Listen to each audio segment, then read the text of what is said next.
আমরা গত বছর আমরা দেখেছি যে এই যে ফ্যাসিবাদী খুনে হাসিনা সে কিন্তু আমাদের যে রমজান মাসে ইফতার পার্টি করতে না করেছিল। তো তখন আমরা তার প্রতিবাদে আমরা টিএসসিতে গণইফতার কর্মসূচি পালন করেছিলাম। আপনাদের মনে আছে?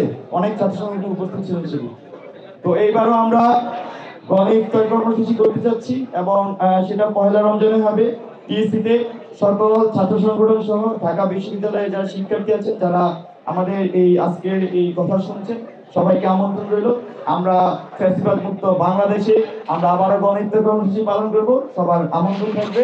বাংলাদেশ গণতান্ত্রিক ছাত্র সংসদ আমরা ইতিপূর্বে 26শে ফেব্রুয়ারি 2025 আমরা ঘোষণা করেছি এবং ঘোষণাকালে আমরা আসলে ঘোষণার পরবর্তী সময়ে আমাদের প্রথম আনুষ্ঠানিক অনুষ্ঠান আজকের আলোচনা বা পরিচিতি সভা। সেখানে উপস্থিত যারা আছেন বিভিন্ন ছাত্র সংগঠন থেকে আগত সবাই পরিচিত মুখ। আমরা দীর্ঘদিন ক্যাম্পাসে রাজনীতি করছি, ছাত্র রাজনীতি করছি। ফ্যাসিবাদের বিরুদ্ধে আমাদের সবাই লড়াই ছিল, আমরা সবাই একসাথে কাজ করেছি এবং সর্বশেষ জুলাই অভ্যুত্থানে যেটি হয়েছে, জুলাই অভ্যুত্থানে আমরা সকল ছাত্র সংগঠন আসলে একই সাথে কাঁধে কাঁধ মিলিয়ে ছাত্রলীগের বিরুদ্ধে, আওয়ামী লীগের বিরুদ্ধে আমরা সেই লড়াই কিন্তু চালিয়ে গিয়েছি। জুলাই অভ্যুত্থান পরবর্তী সময়ে ক্যাম্পাসে বিভিন্ন প্রশ্ন উঠেছে, ছাত্র রাজনীতি নিয়ে প্রশ্ন উঠেছে। ইতিমধ্যেও বেশ কয়েকজন সেই বিষয়ে প্রশ্ন উঠিয়েছেন। তো আমি এই বিষয়টি শুরুতেই ক্লিয়ার করছি। এখানে আমাদের বৈষম্য বিরোধী ছাত্র আন্দোলনের পক্ষ থেকে আমরা জুলাই অভ্যুত্থানে যেই 9 দফা ঘোষণা করা হয়, সেখানে একটি দফা ছিল 7ম দফা। সেখানে বলা হয়েছিল যে আমরা লেজুর ভিত্তিক ছাত্র রাজনীতি নিষিদ্ধ চাই। তো আমরা লেজুর ভিত্তিক ছাত্র রাজনীতি এখন আসলে আমরা চাই না, কারণ আমরা দেখেছি ছাত্রলীগ লেজুর ভিত্তিক ছাত্র রাজনীতির মাধ্যমে ক্যাম্পাসগুলো কিভাবে কুক্ষিগত করেছিল, সেখানে তারা কিভাবে সন্ত্রাস করেছিল, দেশ শ্রম গণনা চালুর মাধ্যমে জোর করে শিক্ষার্থীদেরকে প্রোগ্রামে নেওয়ার মাধ্যমে বিশ্ববিদ্যালয়গুলোতে শিক্ষার্থীদের মানবিক মর্যাদা ক্ষুণ্ণ করত। তো সেই প্রেক্ষিতে আমাদের এই যে লেজুর ভিত্তিক যে ছাত্র রাজনীতি, তার বিরুদ্ধে আমাদের লড়াই আগে হচ্ছিল। আমরা মনে করছি আগামীতে আমাদের সেই লড়াই চলমান থাকবে। আমরা যারা আসলে আমাদের এই কথাটিকে মিস করতেছেন, তাদেরকে আমি একটু স্মরণ করে দিতে চাই। আসলে আমরা ছাত্র রাজনীতি নিষিদ্ধ চাইনি, আমরা সবসময় লেজু ভিত্তিক ছাত্র রাজনীতির বিরোধিতা করে এসেছি। আমরা আগামী দিনও লেজু ভিত্তিক ছাত্র রাজনীতির বিরোধিতা করব না। প্রিয় উপস্থিতি, আজকের যে পরিস্থিতি সভা, ঢাকা বিশ্ববিদ্যালয় সহ বাংলাদেশের সকল ক্রিয়াশীল ছাত্র সংগঠন এখানে উপস্থিত আছেন। আসলে সবার সামনে এইভাবে কথা বলতে পারা, সবাইকে নিয়ে একসাথে, এটা খুবই আনন্দের বিষয়। এবং যে সহ অবস্থানের রাজনীতি বাংলাদেশে জুলাই অভ্যুত্থানের পরে বিরাজমান আছে, আমরা সেই একই ধরনের সহ অবস্থানের এবং ঐক্যমতের রাজনীতি আমরা বাংলাদেশে চাই।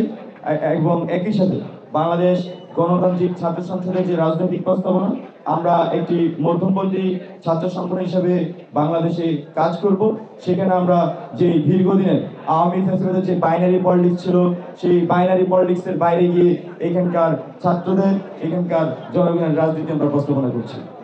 প্রিয় বন্ধুগণ, আমরা জুলাই অভ্যুত্থানে আমি আবু বকর মজুমদার, আমি গণতান্ত্রিক ছাত্রশক্তির ঢাকা বিশ্ববিদ্যালয়ের সদস্য ছিলাম আগে এই আমাদের বিগত কমিটিতে।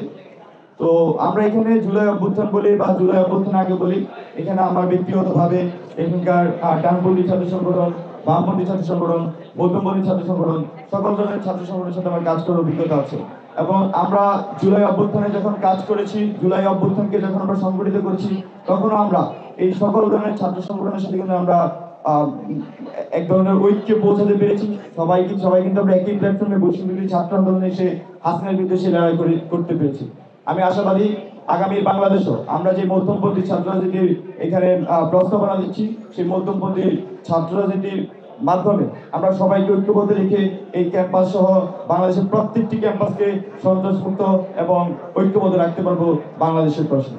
এছাড়াও আমি আরেকটি বিষয় উল্লেখ করতে চাই, সেটি হচ্ছে আমাদের যে ছাত্র সংসদ, বিশেষ করে ডাকসু, ঢাকা বিশ্ববিদ্যালয় কেন্দ্রিক ছাত্র সংসদ, এছাড়াও বাংলাদেশের প্রত্যেকটি শিক্ষা প্রতিষ্ঠানে আমরা মনে করছি যে আসলে এই ছাত্র সংসদ অনেক অতি দ্রুত চালু হওয়া উচিত এবং শিক্ষার্থীদের ভোটের মাধ্যমে সেখানকার বৈধ প্রতিনিধিরাই তাদের নেতৃত্ব দেওয়া উচিত। কিন্তু আমাদের এখানে আমি বিগত সময়গুলোতে বিভিন্ন ছাত্র সংগঠনের প্রস্তাবনা বা কথাবার্তা শুনে যেটি ক্লিয়ার যে সবাই আমরা আসলে ছাত্র সংসদ চাই, কিন্তু এক একজনের এক এক ধরনের দৃষ্টিভঙ্গি আছে।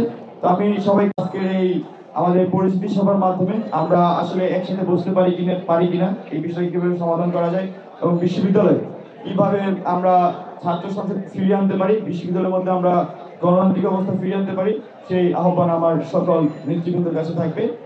আর আজকে আমি আরেকটি দাওয়াতও দিতে চাই, সবাই যদি একসাথে আছি, সংবাদকর্মী আছেন।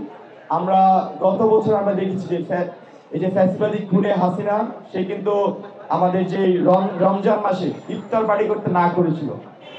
তো তখন আমরা তার প্রতিবাদে আমরা টিএসসিতে গণইফতার কর্মসূচি পালন করেছিলাম, আপনাদের মনে আছে?